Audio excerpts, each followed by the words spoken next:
This is the Fairmont Palm Hotel in downtown Dubai in United Arab Emirates.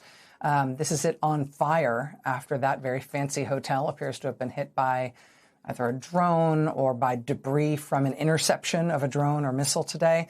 That's just one of several strikes or interceptions across the whole region as Iran has started retaliating against what it sees as U.S. targets or Israeli targets or U.S. or Israeli allies in the region.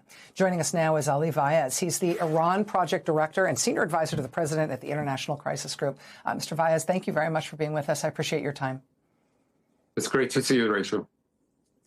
We've been trying as best we can to keep track of not just the damage inside Iran as U.S. and Israeli strikes there continue, but also the way that Iran has tried to retaliate across the region. What should we understand about Iran's military capability to inflict damage in other countries? Look, for sure, Iran is significantly weaker than the United States and Israel in terms of conventional military capabilities. It can only engage in an asymmetric kind of warfare. It can spread the pain. It can try to affect the global energy prices by closing the Strait of Hormuz, by putting pressure on energy exports out of the region. It can spread the pain by targeting the Gulf countries, as it has already done, in the hope that they would then in turn put pressure on President Trump to back off and basically signal that if they don't have security, nobody else in the region has security. And they can target Israel and U.S. bases in the region, as they have already done. But all of this, one has to remember, a huge part of Iranian strategy is not to win necessarily, Rachel. It is to survive. And so for them, this is a game of endurance. In terms of the survival of what we, I think, sort of blithely call the regime here, we've all seen those dramatic images of the compound of Iran's supreme leader, which was apparently targeted and hit badly in the initial strikes of this attack.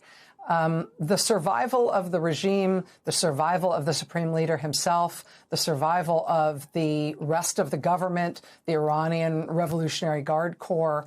What should we understand in terms of what toppling the Iranian regime, if that's the aim here, might look like, and who would be most likely to carry on there in terms of continuity of government and continuity of control? Several points. One is that this is a deeply entrenched regime, just like in the case of Venezuela. And there, the Trump administration decided to decapitate the regime, but work with the rest of the structure. This is also a very deeply benched regime. In the 12-day war last year, Israel managed to eliminate a few dozen senior Iranian commanders in the opening hours of that conflict.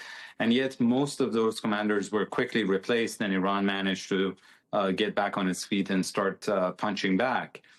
In order to get the kind of regime change that President Trump wants, so that the Iranian people can come to the streets and finish the job from below, you would have to completely dismantle the repressive capacities of this regime. And there we're talking about a 200,000 strong Revolutionary Guards, which has a 1 million strong militia, in addition to hundreds of thousands of security forces and police. And remember, Rachel, that the regime committed a bloody massacre last month against Iranian protesters, not like in the case of Syria using fighter jets and tanks and barrel bombs and chemical weapons, but with small arms. So to destroy all of that force and the limited capacities that they have to contain and repress a population that is unarmed, unorganized, and fragmented requires weeks and weeks, if not months, of military engagement, which would have an enormous civilian cost for Iran and disastrous regional implications. Inviting the Iranian people to rise up and do it now without having done anything to suppress what you described as that repressive capacity against its own people is just a harrowing prospect. Thank you for helping us understand that. Ali Vaez, Iran Project Director and Senior Advisor to the President at the International Crisis Group. Thank you.